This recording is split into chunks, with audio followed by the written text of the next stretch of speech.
Whether you're a die-hard fan or just looking for a good laugh, this monthly series promises to deliver the unexpected with a dash of humor. Tune in as Gene and BT dissect the what-the-fuck moments that makes pro wrestling the exciting spectacles they are. It's time to let loose and embrace the madness with the WTF News Desk, where Gene and BT bring you the 10 strangest and most fun topics each month, leaving you entertained, amused, and eagerly awaiting the next episode.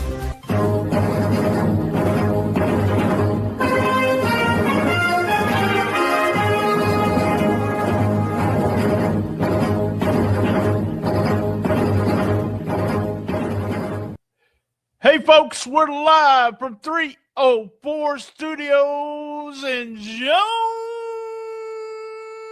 Jonesboro, Arkansas. This is an STSpod.club production. Real quick, it's been a rough few weeks.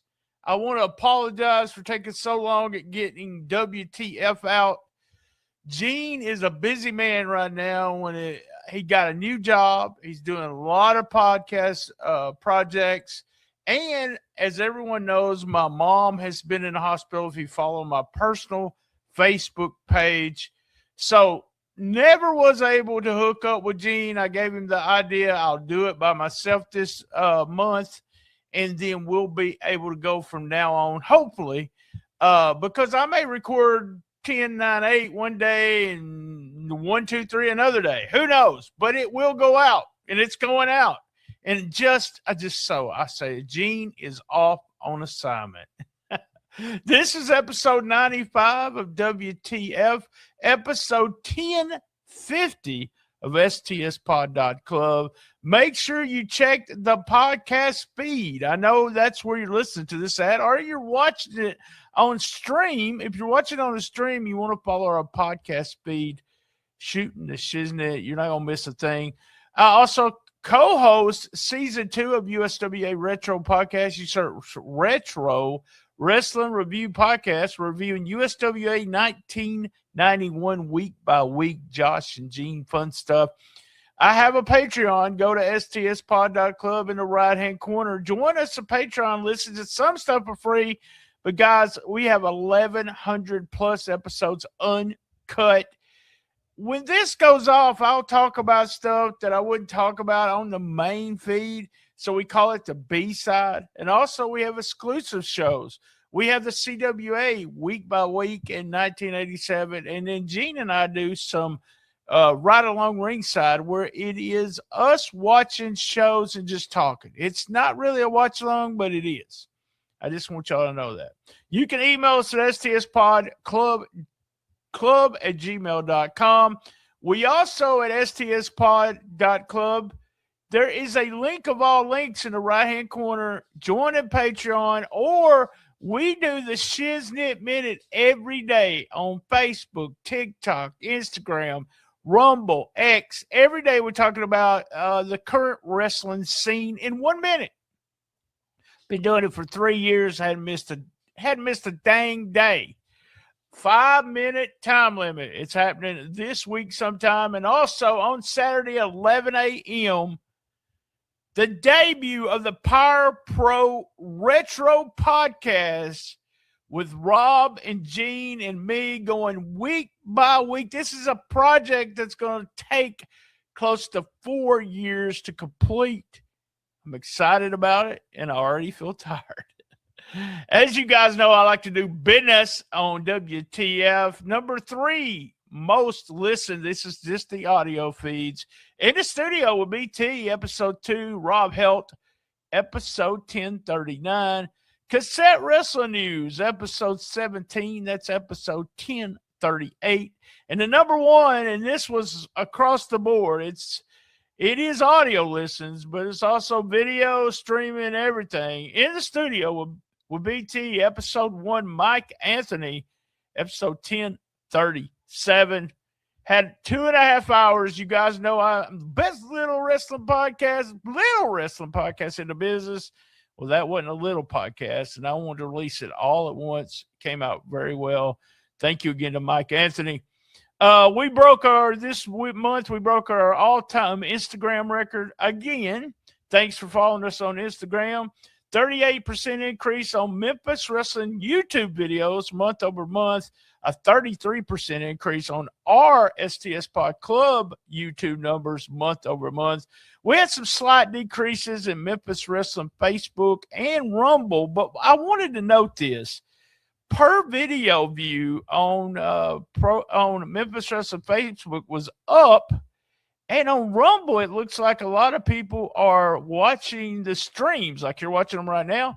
They're watching the streams of the shows, Rolling Into Memphis, and all the shows that we put out. But Rolling Into Memphis looks to have a good audience over there on Rumble. We had a 12% increase at TikTok month over month. Did good, still doing good, holding steady. Not, record numbers breaking yet, but you never know what happens. All right, guys, let's get on with the show, as I like to say. I don't say that a lot here, do I? But I do say it when we're talking about Rolling Into Memphis all the time. So y'all guys, we'll start with number 10 like we always do. As you know, it's called, what is it called? It's called There's Something Strange in the Neighborhood, right? All right, here's what I want you to do. If you're watching the live stream, put in the live stream right now. No cheating, okay? No cheating. Put in the live stream right now which one of these items. Okay, let's do this. AEW Revolution on 3/18/26 featured a Texas death match between, MJF and Hangman. And here we go. What item on this list was not part of the match? Was it a garbage can lid, a staple gun, broken glass, barbed wire, jagged edge of a broom, a hypodermic needle, barbed wire, chain, light bulb, Oscar Mayer baloney, dog collar, wet towel? Did they have a wet towel fight? A diamond ring? All those things. Which one of those did not or was not part of the match? Please put it in chat, or you can message me. I know you'll cheat if you're not watching it live. But guys, that was crazy match with a lot of stupid shit. I'm sorry, guys. I just don't. Every pay-per-view doesn't have to feature a needle in someone's mouth. I'm sorry, it really does. All right, number 9. You guys know what this is. It's What the Fuck, Dave? What the fuck, Dave? Okay, so Dave says when it comes to Revolution, we're going to stick on that. Match by match basis, it may have been the best pay-per-view ever. Huh? Really? We have turned, Meltzer has always been this. He's always been a quality of matches or a star matches or it's all about the flips, the flops. It really is, guys. It's hard to say the best pay-per-view ever when we've had pay-per-views featuring The Rock and, Hulk Hogan. Stuff like that just unnerves me, and I never noticed it until recently, probably the last 10 or 15 years, probably the last 7 years, really. But here's something I don't get, Dave. He writes, death matches that both turn on some fans at a big level and turn off many others at an even bigger level. Talking about the AEW pay-per-view product of the Texas Death Match. He said, whether it's a good part or a bad part, it's up for debate. Me? Well, I hated it. But I also recognized that throwing all that out, it was an amazing match. He gave it 3 stars and 3/4. Almost 5. 4 stars and 3/4. None of that makes any sense. It's so contradictory. It turned off people. People liked it. I hated it. But it was an amazing match. What? What? None of that makes any sense to me. 0 sense. If you hated it, how did you give it almost 5 stars? Answer that for me. Please, please answer that for me. How did you give it almost 5 stars if you hated it? All right, we're up to number 8. I'm not a know-it-all, but I know more than you. Got a couple of quick stories here. I like reaching out either on Twitter or social media where someone posts something in this category and it just goes off the rail, and it makes you wonder whether what they're understanding or not understanding about the wrestling business. Or with our first instance here, it's about the podcast business. We got a troll saying, shiznit. Really? Do you people have any originality? Now, this is from Stone Cold Brickhouse. 9763. Yeah, I'm telling YouTube. That's his YouTube person. Any originality? Shiznit? What? I wrote back, I've been doing that podcast for 9 freaking years. I'm not the original to use that as in shiznit, but give us a break, bro. He wrote back, bro, I don't give a flip how long you've been doing your freaking podcast. I'm just saying, get some originality. You all sound so corny when you try to use our dialect. Huh? Our dialect? Oh, he must be a wrestler, and I can't say shiznit, right? I wrote our dialect. Not sure what you're referring to. I even went with, I'm from the South. That's my real voice. Quit trolling. And then he went on to say, pick up a dictionary and referring to the vocabulary, the word choice. Oh, it's so silly that someone could pick apart the way I talk or that I can't say inside words. He doesn't even take a moment to figure out my history of what's going on. Hey, buddy, I'm not a know-it-all, but hey, I know more than you. All right, let's get this right. All right. Then we had Jeff listed as Chris Benoit fans is what it's listed as. He is wearing, he wanted to point out that he was at a super show in January, but he just posted this in March, and he was rocking his I'm a Chris Benoit guy. Didn't get thrown out, wasn't asked to take it off. He said, I know it's doubtful, but hopefully the healing is happening. And one day we will see the man in the Hall of Fame. Are you fucking crazy? Huh? Are you fucking crazy, dude? Look, as I said, I might not know it all, but motherfucker, I know we're never, ever going to see Chris Benoit, in the Hall of Fame. You guys know that, right? Jesus. Some of the fans. All right, guys, we're up to our number 7, which is always the big retro moment. This is with Matt Cardona, and Luke Gallins is talking to Heath Slater during a podcast, and he said he wanted to clear up a rumor. I found this hilarious, and, it's part of my perv, I guess, but Slater walks into the tanning bed room where Matt Cardona is, and Matt's decided to take care of business, if you know what I mean.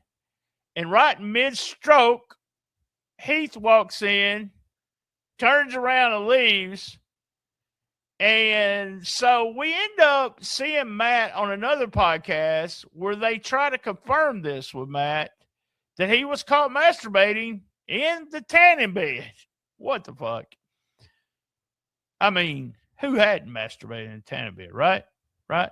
Well, they was asked if he finished, and he did not finish, y'all. You'd be happy to know that he did not finish, but he did he did confirm that this was, let me get this was a true fact.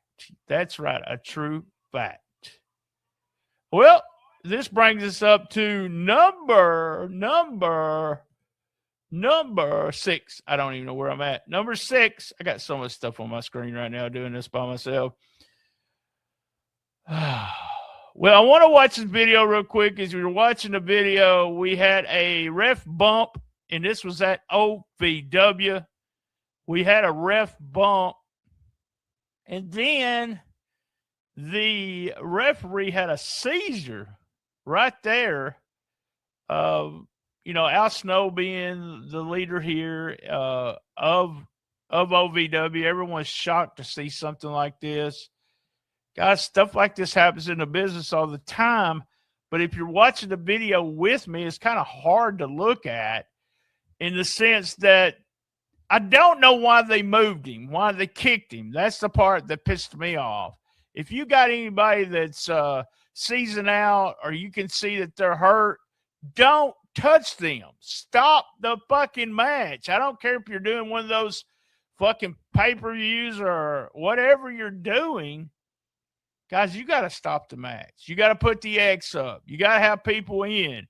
That match is not as important as someone's life. What the fuck was you guys thinking? Especially the guy that moved him.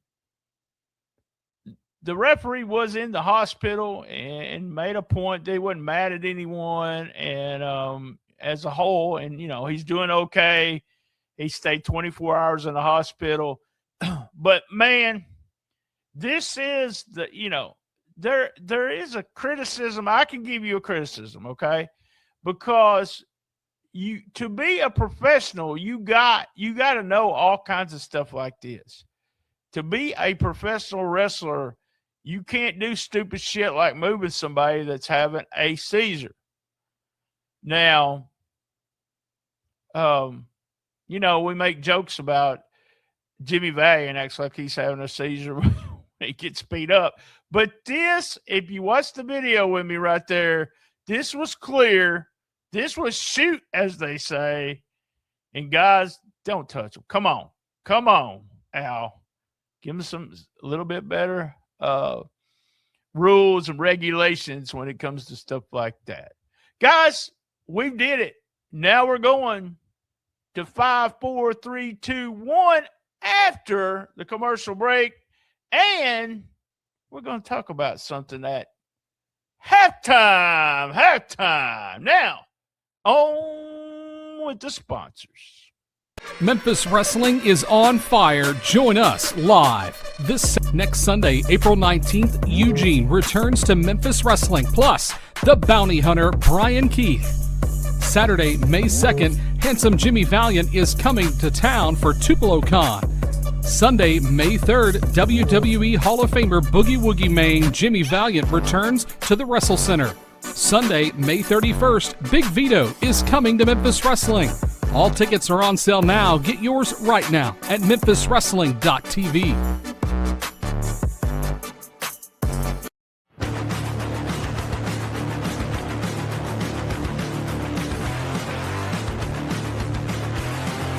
Wrestling fans, are you ready? Every Friday night in Osceola, Arkansas, MCW, the legacy continues. Live, hard-hitting, family-friendly wrestling action every Friday night at the MCW Arena, located at 1098 West Kaiser. Doors open at 6:30 and the action starts at 8 p.m. sharp. Don't miss your chance to see the stars of MCW battling out in the ring, rivals, drama, and slam-packed action. Here's what I want you to do. If you have any questions, I want you to search Facebook for Osceola's Mid-Southern Championship Wrestling. All ticket information, how to get your ticket, what time the show starts, everything right there on Facebook. All tickets are on sale right now. Be there!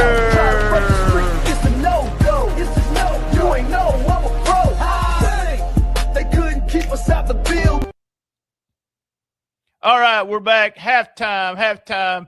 I still have new software and hadn't put that crazy theme song of halftime on there, but, we listen to it and hear it all the time. So, halftime.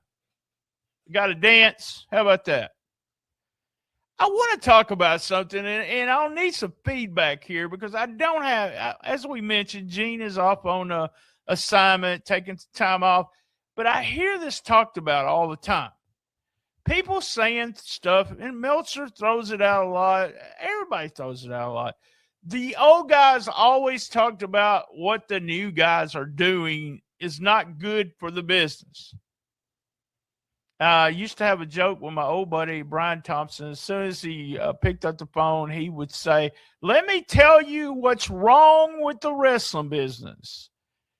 And I do remember that in each stage of the business, as we talked about, we're able to watch it changes. But the old guys are almost right every time. The main discussion right now is the AEW style. And also, I'm not going to just blame it on AEW style. I'm also going to blame it on WWE, where there's all these dives, where there's all these, even, Memphis Wrestling, bumps on the outside of the ring, power bombs, stuff like that. I made a comment that if you want to have a longevity, I believe this was on one of our ride-along, study the career of Randy Orton. I may be wrong. Somebody can correct me here. But I believe he's only had one major injury the whole time. You're talking about a guy who works safe. Everybody loves to work him. It's a lot different than a match that has a needle going through your face or glass or, if you look at some of those death guys now from 15 years ago, some of them can't even walk. My main deal with this, and it's the old guys are always bitching, the old guys are going to have some good advice. The old guys are going to tell you what psychology is. The old guys are going to tell you, do this bump instead of that bump, you'll get the same reaction. You keep upping it, and everybody gets hurt. We had Kyle Fletcher hurt again. Ospreay, within 6 months, will probably hurt again. Just slow down. Do your moves. Get over. You don't have to do all that shit if you get over. I promise you. Let me know what you thought about halftime. That was halftime. Now let's get to 5, 4, 3, 2, and number 1. All right. We got number 5, Smarks be acting crazy. That's right. Smarks be acting crazy. Now, there's all kinds of controversy that we will be talking about this incident next month. It comes out next month. The video you're seeing is coming from Stevie Richards' podcast. Cruel got attacked, got stabbed by a fan, apparently, or did he? We'll talk about that next month. But when you see this, we have it blurred out. When we see this, a fan attacks Cruel, stabs him. Just totally dangerous. Even if it was a work, and that's what some people were saying, let's talk about this, all right? You have to, and I talked about the OVW incident, but you also got to have security. You got to have somebody there that's going to keep, and this is what Stevie Richards said in the video, is if that fan is giving you shiznit, if you will, the whole night, you, number one, might want to tell the security, hey, keep an eye on this guy. I remember this one crazed guy that would always give me hell, and I would always grab the security's arm and point at that guy but not say anything about him out loud, but say to the security, make sure you keep an eye on the guy. I've had people touch me. I've told the story about pulling my pants down. It's a scary feeling. Now, understand, I was limited. I may have had about, I don't know, 400 to 500 dates in my career. I'm doing the quotation marks in the wrestling business. But it's a scary thing. And you got to have security for things like that. And I've seen shows where security there was these tiny guys that was part of security, which they need bigger guys or people that can actually take care of themselves. So, like I said, we'll talk about this a little more. I just want to, it's a WTF moment as you see someone get stabbed. And mainly, I just want to say with a fan being able to get that close to the wrestler and doing that stuff to them is just scary as fuck. It really is. All right, we're up to number 4. A few things. Wrestlers behaving badly. Our first little video here, you'll see Nino, and I'm going to say Hamburgerissa. He is from AAA, and he was fired because apparently at an independent show, he struck a fan. If you'll watch the video, he sits and then elbows the fan. I don't know what he was thinking unless this was one of his friends, but he was notified of his dismissal during the month on Friday on Zoom. Yeah, that's right. They got rid of him on Zoom. But that's something else you don't do. Now, Bill Dundee used to do a spot where he went into the crowd and sat down in an actual lady's chair or seat and in her lap. Stuff like that's fun, but you cannot elbow the fan. All right, up next, we're showing that video of Logan Paul. He got a call during one of his podcasts. He had tried to set up a $1 million winner takes all boxing challenge to any NFL player. I say this is a work. The phone call telling him he can't do it from the WWE because they don't want him to get hurt. I think that might have been. But what the fuck? What the fuck were you thinking? Number one, some of these guys that are on contract with the NFL has to be ready to play football, not play fight with you, Logan Paul. And even though we got a lot of publicity about it, it is one of those things where I don't know what you was thinking. They're under contract. They're not going to fight you in any kind of match. So kind of sounded like a work, but they did get a lot of people talking.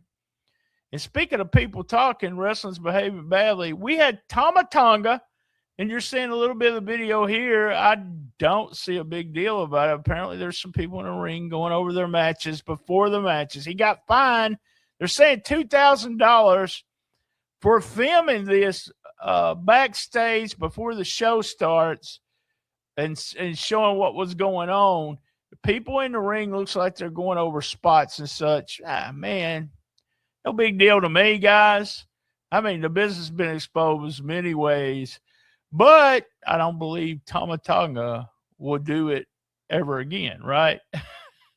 I don't think we'll see him doing that. Let's watch this clip real quick. We do this is number 3, which is called Shock Me, Shock Me. We wanted to kind of have fun with this, where we changed it into let's listen to stupid shit TK says. We'll listen to it in the background area. And what got me was the sports league that has the highest spend in the world on streaming videos per month of their fans of all the sports leagues PGA, WWE, is AEW. So what he's saying is more people spend more money on AEW than any other watch AEW more than any streaming videos is AEW. Wow. when it comes to sports leagues. Now, I'm going to disagree. I don't know 100%, but I said, what the fuck? This Tony Khan claims to be, one of these honest wrestling promoters. Yeah, I know that doesn't exist, but he claims to be. But then he not going to business for himself. He just goes in business for AEW, which is typical wrestling promoter bullshit. I'm used to that. I have no problem with you saying I drew a gazillion people. I really don't. I never cared about you saying WWE saying they have more people in the building than they did. Who gives a fuck, really? But you can't just go on and say, oh, we got the best of this. I found this out. I'm sorry. Don't believe you, Tony. Think you're being a typical wrestling promoter. Come on. That was number 3. Shock me. All right, we're up to number 2. And I know Gene and I have talked about this. Ricochet online has done a lot to turn me against him as a wrestler. It's because I believe most of the stuff he is saying is shoot. I've had other people tell me he's just trying to be a heel. You notice he never done any of that shit, whether it was good or bad when he was with WWE. They don't let you be an idiot. He faced a lot of backlash this month after he told a woman he was glad she was battling MS. It went down on March the 16th. She had made a comment, his acting hasn't improved, and he said, I'm glad you got MS.